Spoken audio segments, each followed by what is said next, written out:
You know what? I've been around for a while. I've traveled the world, met some interesting people, done some crazy things. So you might just think there's not much that could take me by surprise. You'd be wrong. The world is full of stories and science and things that amaze and confound me every single day. Incredible mysteries that keep me awake at night. Some I can answer. Others just defy logic. Like the surfer attacked by a great white shark. Incredibly, he survives thanks to the intervention of dolphins. Did they intentionally risk their lives to save a human? Or the skinny 110-pound Missouri teen who beats impossible odds by lifting a car to save his dying uncle? Do humans have reservoirs of hidden super strength? Weird or what puts it to the test? And is it possible to smell death? Across America, domestic pets are becoming harbingers of doom, accurately predicting when someone will die. Is that weird or what? Yep. It's a weird world, and I love it.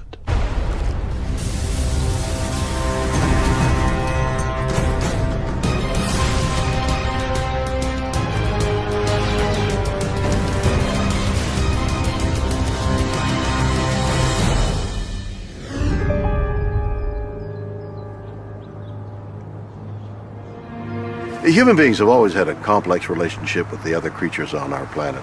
Now, there are some out there that we avoid for good reason, like lions and tigers and bears and wild women, but some we have a special connection with. Take, for example, dogs. We always think of dogs as being man's best friend, right? What if I told you that there may be another creature out there competing to be our best friend, a creature that would put its own life in jeopardy to save our skin? This story takes place in Monterey Bay, California. A surfer experiences something so horrible it can only be described as a waking nightmare.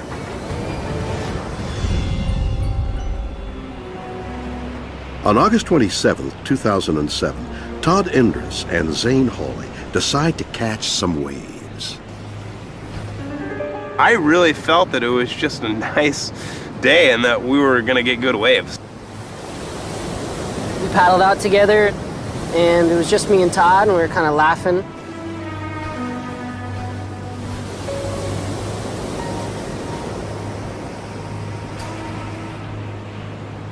We were out in the water for probably about 45 minutes. It was just before 11 a.m. And I was watching one of my friends surfing in. I had just paddled back out, sat on my board, and watched my friend get a wave. I was just sitting there waiting for my next turn. Then seemingly out of nowhere, a huge 20-foot great white shark attacks Todd, biting into him with its rows of razor-sharp teeth. And it hit me really, really hard, traveling at a high rate of speed. It was going for the kill. When I heard this blood-curdling scream, and just all this blood kind of just squirting up and down. I just barely managed to scramble and get my board and put it under me. And literally, as I was putting the board underneath me, the shark latched onto me and sandwiched my surfboard with its bottom jaw and my back together because it bit me. It got me from my shoulder all the way down to my thigh, and it fit me in its mouth and shook me back and forth like you'd see a dog doing to a stuffed animal. I was literally with my back hanging off of my body, and it bent my right knee backwards and swallowed my leg into its mouth. So I was losing massive quantities of blood. I was just completely frantic and out of my mind, scared. But miraculously, something comes to his rescue. a nearby pod of bottlenose dolphins intervenes, attacking the massive killing machine. When I saw the dolphins kind of just freaking out in a frenzy and kind of pushing the shark away with their beaks. Tail slapping the water, trying to keep the thing from coming back for a third, a kill bite. The dolphins drive away the shark, but Todd is badly injured. And then, like it was sent from God, a wave came that was just a perfect little wave that was breaking right where we were. And I don't even know how I had the energy or the stamina or whatever it is to get into that wave, but I actually caught the wave. Within 10 or 12 seconds, I was washing up onto dry sand, and everything around me, all the foam, was just bright red. We all kind of patted him like, Todd, you're gonna be all right, you're gonna be all right. But I was thinking like, I don't think he's gonna be all right. I thought he was done. Todd is rushed to the hospital. It takes 500 stitches and 200 staples to close the massive wounds. Amazingly, Todd survives. I don't think I was meant to die. I think that somebody, a higher power, was looking out for me and really potentially sent these dolphins or intended for them to be in the right place at the right time and to save me, because I think that the shark was going for broke. They say that great white sharks, when they attack, they make one devastating blow and then leave and wait for their prey to bleed out so they can completely avoid any type of injury to themselves. Did dolphins really go out of their way to protect that surfer dude? Maybe. After all, as far back as Aristotle, dolphins have been known as wise guardians of the sea, and throughout history there have been tales of them saving human beings and leading lost ships to the safety of shore, and that's why we love them so much. But do they love us? Today, researchers believe dolphins are planet Earth's second most intelligent living things, and that they should be classified as non-human persons. But is it possible these superheroes of the sea actually help humans like Todd on purpose? Diana Reese, who has been studying dolphins for almost 30 years, believes so. Why would they do this? Why would they risk staying in an area where there's sharks? Why would they risk coming to the aid of a person? It's not a relative, it's not even one of their own species. Why would they do this? Diana's research shows that dolphins are incredibly intelligent and unique creatures possessing some human-like qualities. And these qualities may be the reason why they came to Todd's rescue. Here we're showing this ability of dolphins for mirror self-recognition. The ability to recognize oneself is rare in the animal kingdom, confirmed in only a few species, including elephants, chimpanzees, and magpies. Dr. Reese's experiment was designed to find out if dolphins can recognize themselves in a mirror. In humans, mirror self-recognition emerges at about 18 to 24 months of age. And at that time, at least in human children, that's when the first signs of empathy start emerging.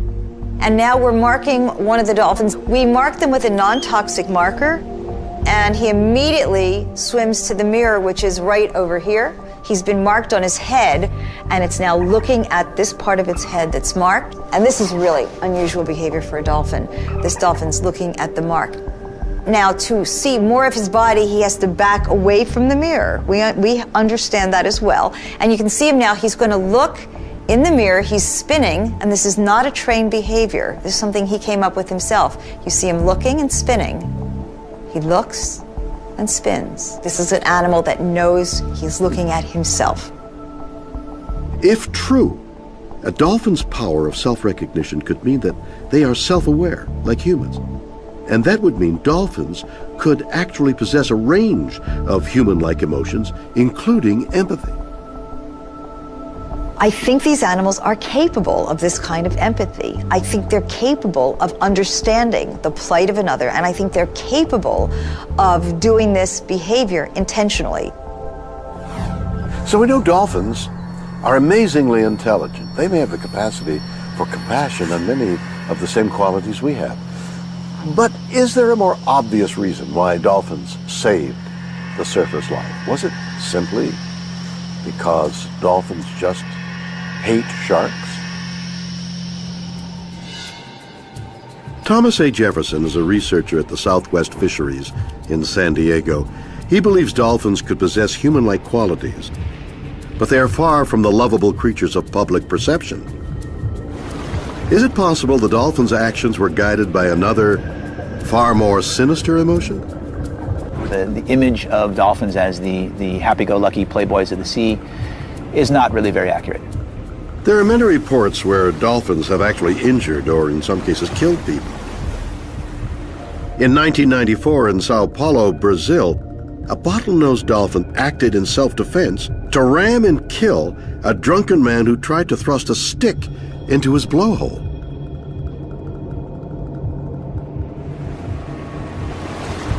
Jefferson caught another shocking incident on video. A school of dolphins killing a porpoise, seemingly without any justification. And we were doing research on bottlenose dolphins in Monterey Bay, and we came across a small group of dolphins that were behaving kind of unusually. A group of 3 dolphins out of a larger group of about a dozen or so were sort of corralling the porpoise and kind of pushing it underwater and very clearly hurting it so that it wouldn't be able to escape and move further offshore. And they eventually lunged on top of it and attacked it and behaved very aggressively and eventually actually killed the porpoise. Bizarrely, it's believed the killer dolphins were sexually frustrated young males who, denied access to females in the pod, decided to vent their anger on the innocent porpoise.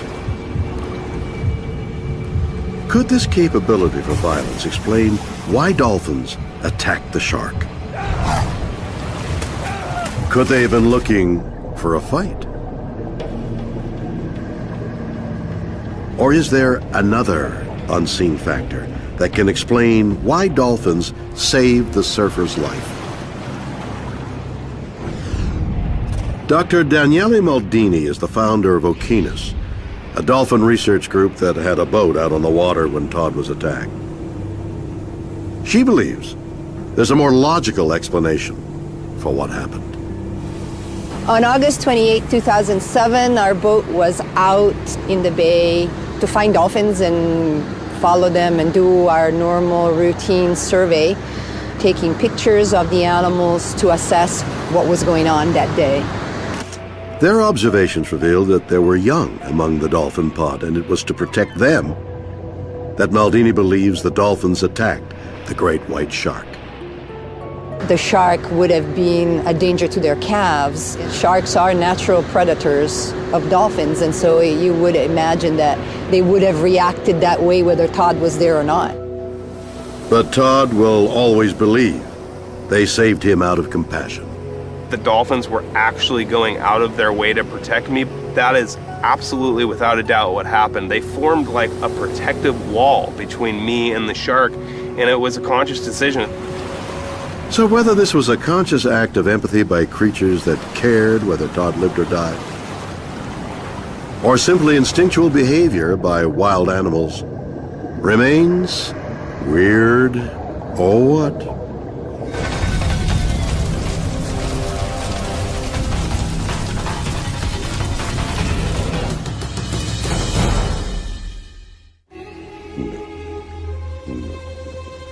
It's okay. Everyone loves pets. Around the world, countless millions of homes benefit from the love of a cat, and even more homes are covered with the hair of a dog. And although your beloved Rover or Chester may hold a place of high esteem in your home and at your feet, there's long been a suspicion about the dark and otherworldly powers of these furry friends. Folklore once spoke of a black dog as the portent of death. In medieval times, people oft associated cats with black magic. And they were thought to cause plague. belief that saw these poor little things slaughtered by the millions. We've long since abandoned these superstitions, of course, but what if there really is some weird truth buried in those old myths? Canton, Ohio. Here at the Pines Hospice for the Elderly, something mysterious right out of the X-Files seems to be going on. Something that defies logic. The hospice pet dog Scamp seems to have supernatural powers. A sixth sense hospice chaplain Beth Neerman has seen up close. I had come to see one patient who was dying. They were within, hours of their death. And when I walked in the door, Scamp came up to me and he was just barking, and he does not do that normally. I said, "What's the matter, Scamp?" And he just turned around and he walked straight to that patient's room. And I was just dumbfounded. Head nurse Adeline Baker was also shocked when she experienced Scamp's knack for predicting the end. We found him at a bedside of some lady who was actively dying, and he was just sitting there standing guard. It took a few more times of things that happened like that for us to realize that maybe there was something going on here.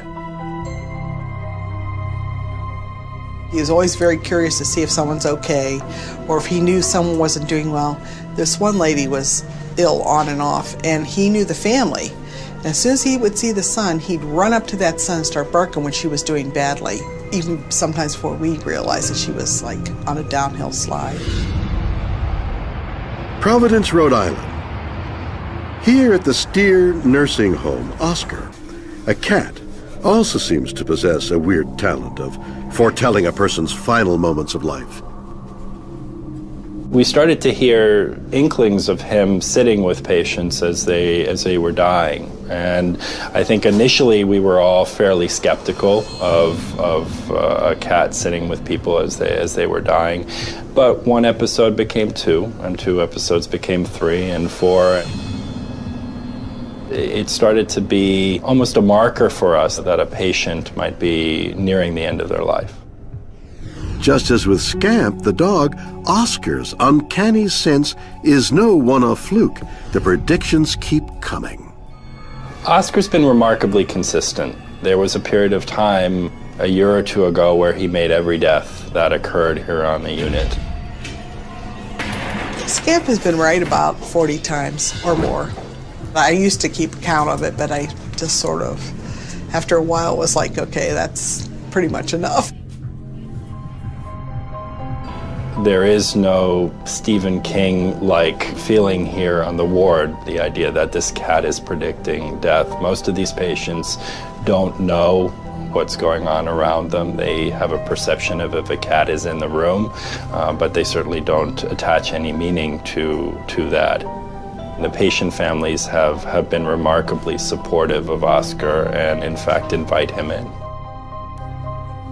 Actually, the residents and the families, they like him a lot. They love him. They equate him with part of being here and part of their home. Not so much that he's predicting death or illness, just that he's here, he's a comfort.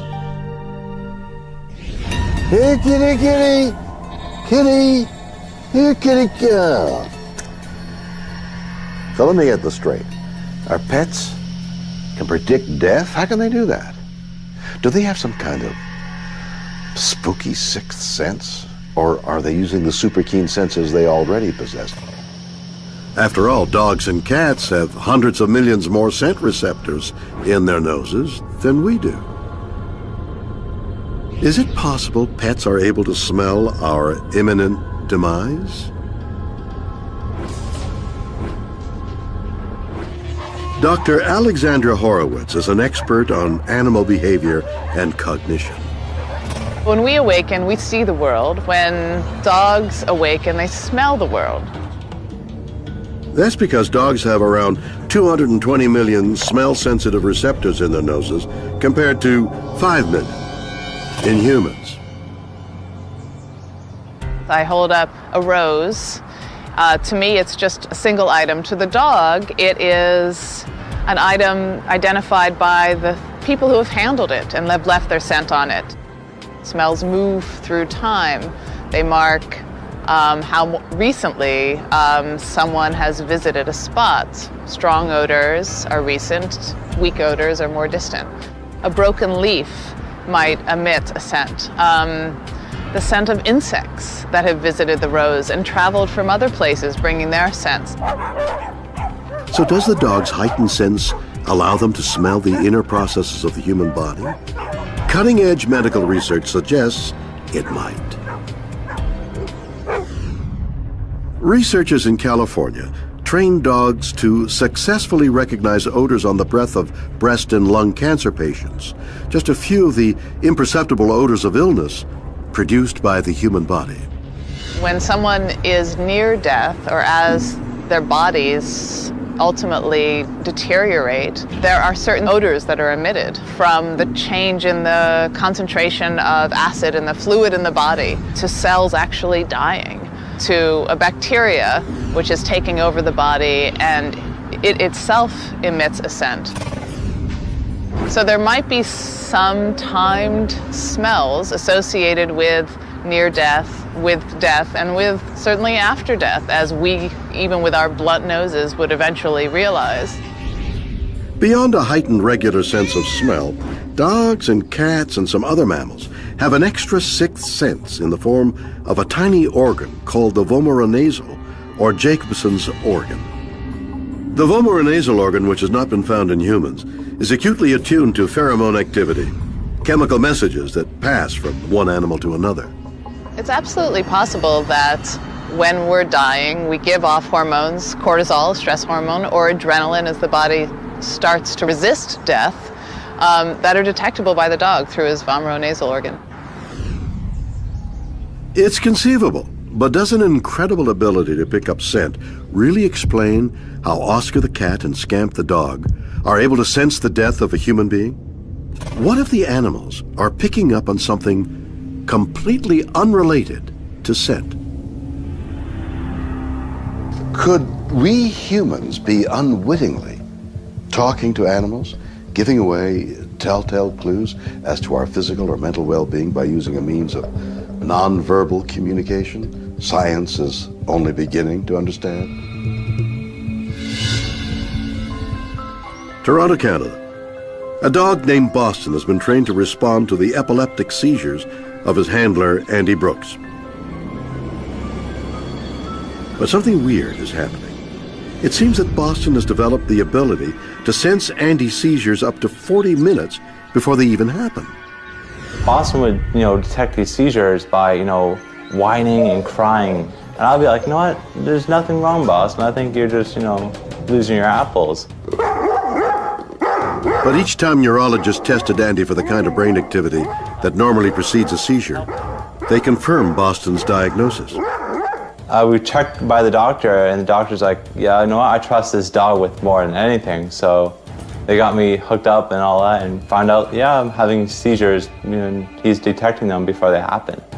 Scientists dismiss the idea even a dog could sniff out subtle changes to the electrical impulses of the human brain. So what can explain Boston's bizarre predictions? Ian Ashworth is a dog trainer and a program director of Dog Guides Canada. He has a hunch dogs' powers of perception go way beyond simple scent. We do find that some of our dogs do actually start detecting seizures. And it's something that we don't train for because as yet there's no real clear idea of what they're detecting. My own suspicion is that they are picking up in some subtle change in body language. Dogs are great readers of people's body language, and they can really tune into different moods and things that are going to happen. And so what we do is, if our clients notice that happening, then they do start to encourage it, just as they encourage any other area of the training. And anecdotally, we've had dogs that have detected seizures like 30, 45 minutes before it actually happens, which is amazing, and it's a huge bonus really for our client who initially gets this dog as a companion and to respond to their seizures, and then they suddenly find that it is actually giving them warning. The best guesses, I think, are that they're detecting a slight change in behavior, which as humans we become accustomed to, even around an epileptic.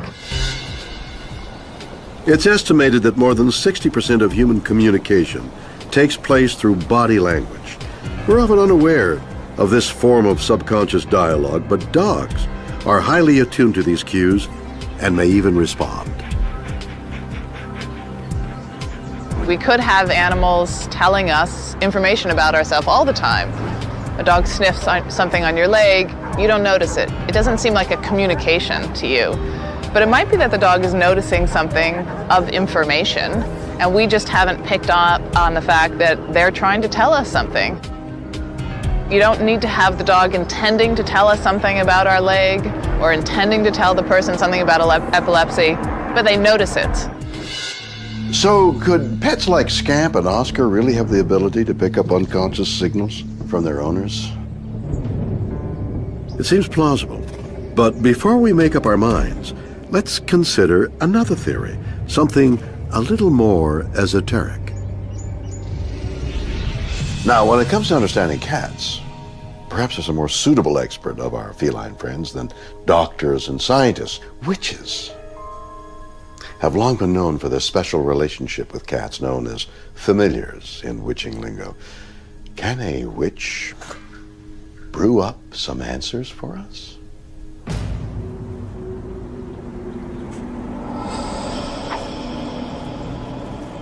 Laurie Cabot is the official witch of Salem, Massachusetts, and the prophecies of Oscar the cat come, apparently, as no surprise to her. He certainly is top of the line familiar.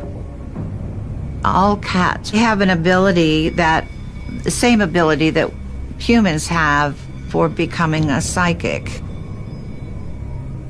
Can cats read our conscious or unconscious minds? Cabot believes so, but only if our brainwaves align.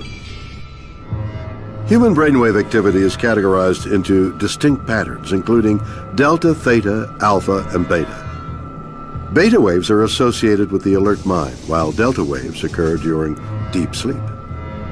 But alpha waves occur when we are relaxed and settle somewhere in between, not asleep but not actively thinking. It is in this daydreaming alpha state where Cabot believes we all have the psychic potential to communicate with cats, who Cabot says are in the alpha state most of the time. I think that Oscar is doing what every cat can do. He's picking up the information from their aura and their energy. And I think those people are very fortunate, really, to have him walk with them into the other world. So Oscar the cat and Scamp the dog, are they smelling the imminence of death? Are we sending nonverbal signals to them? Or do our household pets have a supernatural sixth sense to read the human aura? Is that weird? Or what?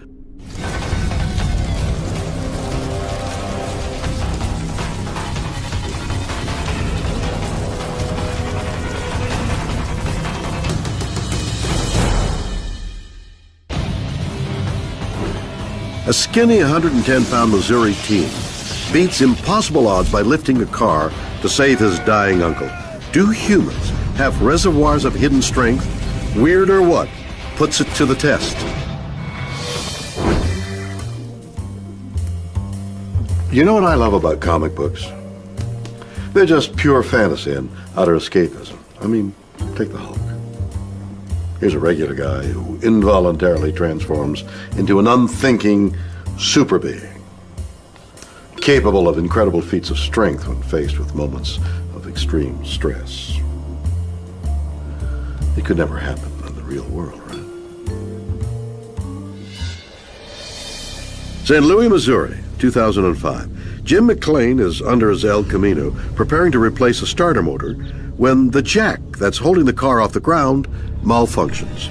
Took the old starter out, putting the new starter in, and I gave it one last crank. I seen it come out, it was coming down, Then it just collapsed right on my chest. Trapped under the car, Jim has several broken ribs, but worse, with his lungs compressed, he can barely breathe.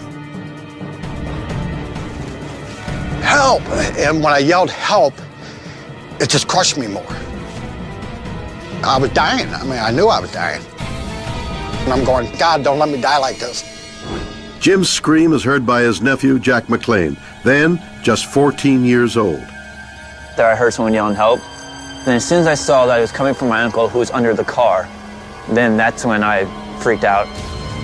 Jack realizes his Uncle Jim is moments from death, but what Jack doesn't realize is that this crisis is making his body go through an incredible transformation. It was the weirdest feeling. I've never had any feeling like I had when I had heard that. I felt sick, and I ran over there, and that's when I started lifting. With just seconds to spare, Jack attempts the impossible, to lift over 1,000 pounds of weight off his dying uncle. I treated this car as if it weighed 10 pounds. That it had to go up, and he had to get air. I just grabbed right here under this bumper, started pulling. It's a weird feeling, you know, that every inch you go, you can't stop. I was begging him. I mean, really, I was begging him. Inch by inch, Jack lifts the car off his uncle's shattered chest. You have to keep going. You have to find something. You'll use your toe muscles, anything you can find. And I just had to keep going. I couldn't stop. He keeps going, holding the car up long enough for his uncle to struggle free. That's what saved me. When the paramedics got here, they said another 10 seconds, I've been dead. If he didn't have that strength just to lift that frame up a little bit, I'd be dead. It's probably one of the best days I've ever felt, you know, that I saved my uncle, and it's just something I will never forget. Okay, so what do we have?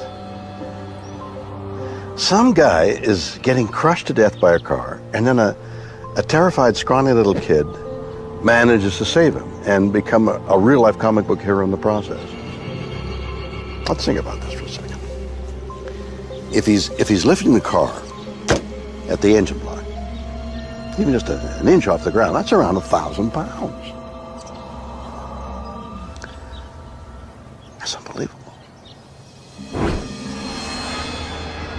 Or think about it this way. Jack lifted the equivalent of the world's deadlift record. How could this have happened? Is there something special about Jack McLean? David Sandler is a sports performance expert with over 20 years of experience training pro athletes. Today he's putting Jack McLean through his paces in search of the answers. I meet some of the best athletes in the world, but none of them saved anybody's life. Jack McLean, 14 years old, 110 pounds, just this tiny guy in a total panic situation, lifting a 3,500-pound car, which is probably over 1,000 pounds at the engine. I mean, just an incredible feat of strength. But amazingly, a feat of strength we're all capable of doing.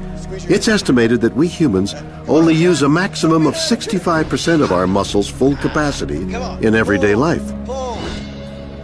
This gives good motor control, the ability to do delicate tasks, and it also makes us humans incredibly good at tasks requiring endurance. But what about the other 35%? Sandler's theory is this extra power can be summoned by unleashing an explosive phenomenon he calls hysterical strength. Hysterical strength is basically the ability to call on every muscle in your body to help do some task when you're really in a lot of trouble. You've got maximal muscle recruitment and you create an unbelievable amount of power and force and overcome the impossible. Within seconds of sensing danger, our brain sends a signal for our body to switch into an emergency state known as fight or flight. Adrenal glands start pumping out hormones designed to kick our vital organs into action. Our pupils dilate, making vision sharper. The heart races, blood pressure skyrockets. The liver releases glucose for quick fuel. Breathing speeds up, infusing the body with oxygen, while blood is diverted away from the skin into the muscles in preparation for an almighty blast of emergency hysterical strength. Fear forces you to recruit muscle, fear forces you to produce force, and fear forces you to fight. To test the hysterical strength theory, Sandler has devised an experiment using biofeedback software. Over this way, we have rigged a bench press device to help us gather some information. Jack has no idea that Sandler is planning to surprise and scare him in an attempt to trigger a genuine hysterical strength fear response. In the meantime, I have a question. If I understand this correctly, this theory states that my body has the ability to coordinate all the fibers in my body's 640 muscles to work together and fire at the same time at a super high frequency to tap 100% of my potential and produce uncanny levels of strength. So why can't I open this jar? What I mean is, why can we only access this dormant power in moments of extreme fear? Why not whenever we want?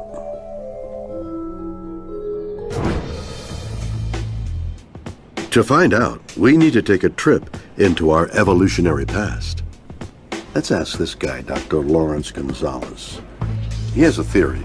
We can't all be Superman all the time because we think too much. To him, a hormone-fueled physiological response is just part of the answer. The real explanation for such feats of strength is in how our brain rationalizes the extreme. If someone you love is pinned under a car, you might rush out and lift the car up without stopping to think that you can't lift a car. And the stopping to think is the key to this, because if you stop to think, you aren't that strong. All this thinking involves an area of the brain called the neocortex. The neocortex covers the outer layer of our brain and plays a critical role in controlling consciousness, language, reason, and logic, key characteristics that make us human. But according to Gonzalez, the neocortex also acts like an automobile governor, causing us to think twice, keeping our primal emotions in check. This overthinking makes us weaker, unable to tap into our full strength potential, a theory proven, Gonzalez believes, by the physical prowess of chimps. That is, the mechanics of their joints, the makeup of their muscles, their chemistry, all of that is pretty much the same as ours. They're simply able to take full advantage of it all the time. Even an average chimpanzee can lift more, jump higher than an elite human athlete. One reason for that, according to Gonzalez, is because they have a far smaller and less developed neocortex. So, unlike us, the emotional instincts of chimps are far more unrestrained. They act without thinking and can summon 100% of their muscle capacity in everyday moments. So, did Jack McClane manage to avoid thinking and override his neocortex? I didn't even waste time to think about, can I do it? I had to do it. Well, maybe he did. Okay, so science has a few neat theories to explain how we might react to these extreme situations. But does science have all the answers? Take the great explorer Sir Ernest Shackleton in 1908, a hero of mine. He and 3 companions survived walking for weeks, half-starved, across the frozen Antarctic wastes with a ration of just 1 biscuit a day. To what did he attribute his survival? Increased physiological response leading to greater endurance? No. To Shackleton, it was down to the reassuring presence of angels urging him on. So, could young Jack McClane have had a little help from, elsewhere? They think so. I always wear my cross, and I got Jesus tattooed on my chest. I always had him on my chest for many years. My grandpa, John Jack McClane, wouldn't be surprised if it was my grandpa looking over us. So what's going on? This is John Geiger, an author who has researched many such responses from those who have overcome seemingly impossible physical odds. He refers to it as third man factor. The third man factor is a sense that an unseen being, a presence, has intervened on your side in life and death struggles. It's hard to comprehend how one wiry teenager could do something that on a normal day probably 20 men could not do. It is hard to use any word other than miracle to describe that situation. Geiger can't prove this theory. But sports performance expert David Sandler thinks he can provide evidence for a more down-to-earth explanation of Jack McLean's heroic deed. Sandler believes it was down to something he calls hysterical strength, a biological response triggered by fear. To test this, he's brought young Jack to a gym. Getting different readings, Jen? Everything's good? Now, Jack thinks he's doing bench presses so Sandler can collect data on how his muscles operate in normal conditions. In fact, Sandler is preparing a little controlled accident he hopes will terrify Jack's body into action. Can Jack release his super strength again? Yeah, I think we're pretty good and ready to go. Oh!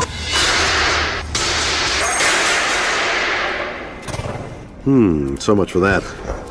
Jack looks completely unfazed. But did the stunt provoke a hysterical strength response from his muscles? When the weight started falling, I just figured it was going to fall on me. So I tried to stop it, and then my heart started beating as I fell, so it was kind of scary at first. Let's check the data, starting with Jack's heart rate. He basically shot up to 150, almost 160 beats. 70 beats instantly. With your breathing rate, that jumped up considerably. You hit a 27 breaths per minute, like almost instantly. So again, bam, holy jumping, adrenaline dump, heart rate jump, breathing rate jump.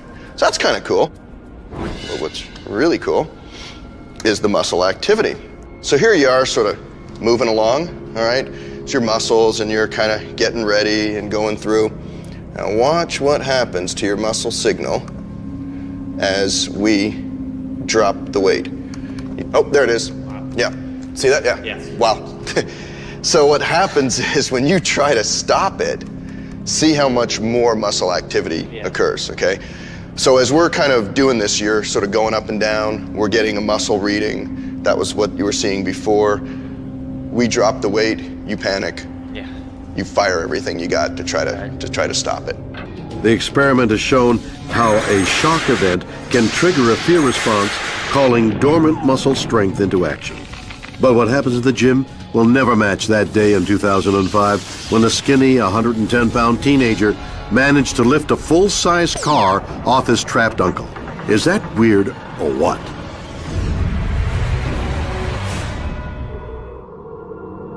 So there we have it. 3 weird mysteries, but several even weirder theories. A surfer under attack from a great white shark, saved by dolphins. Did they rush to his aid, fueled by human-like compassion or rage? Did the dolphins act on pure instinct?